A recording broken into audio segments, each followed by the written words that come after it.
السلام علیکم ورحمۃ اللہ وبرکاتہ۔ ریڈیو HRDF میں آپ کا استقبال ہے۔ حضرت ابو دردہ رضی اللہ عنہ سے روایت ہے، آپ صلی اللہ علیہ وسلم نے پوچھا، کیا میں تمہیں بتاؤں کہ روزہ، نماز اور صدقہ سے افضل کیا ہے؟ صحابہ نے عرض کیا، یا رسول اللہ آپ بتائیے۔ فرمایا، باہمی تعلقات کو بہتر بناؤ، رشتے توڑنا تباہ کن ہے۔ انسانی متنوع رشتوں میں گھرا ہوا ہے۔ والدین سے رشتہ، خاندانی رشتہ، بیوی سے تعلق، پڑوسی کا رشتہ، دوستی، استاد اور شاگرد کا رشتہ۔ جب یہ رشتے ٹوٹتے ہیں تو یہ جاننے کے لیے اپنے ارد گرد کا جائزہ لینا کافی ہوتا ہے کہ اس کا زندگی پر کتنا اور کیا اثر پڑتا ہے۔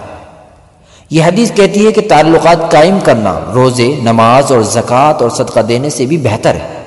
یعنی بندگی کا جذبہ مومن کی زندگی میں ہمیشہ ظاہر ہونا چاہیے۔ اس کا مطلب ہے زندگی کو خوشگوار بنانا اور ایک دوسرے کے ساتھ محبت، حسن سلوک اور تعاون کو فروغ دینا ہے۔ قرآن سکھاتا ہے کہ معمولی مدد سے انکار کرنے والوں کی نماز ناکامی اور تباہی کا باعث ہے۔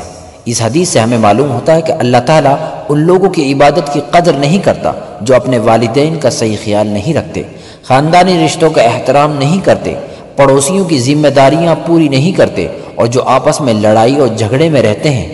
دوسری عبادات تبھی کارآمد ہو سکتی ہیں جب ہمارے اخلاق و عادات اہم کردار ادا کر رہے ہوں۔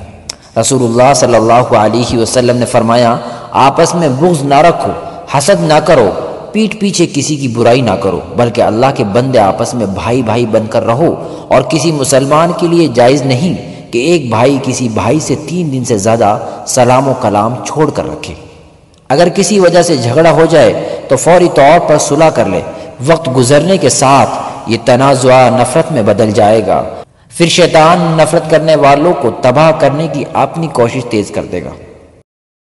اس طرح ایمان کی روشنی آہستہ آہستہ ختم ہو جائے گی، جس کی وجہ سے فرد اور امت کے اندر نیکی کا ایک ذرہ بھی باقی نہیں رہے گا۔ اللہ تعالی ہم سب کو عمل کرنے کی توفیق عطا فرمائے۔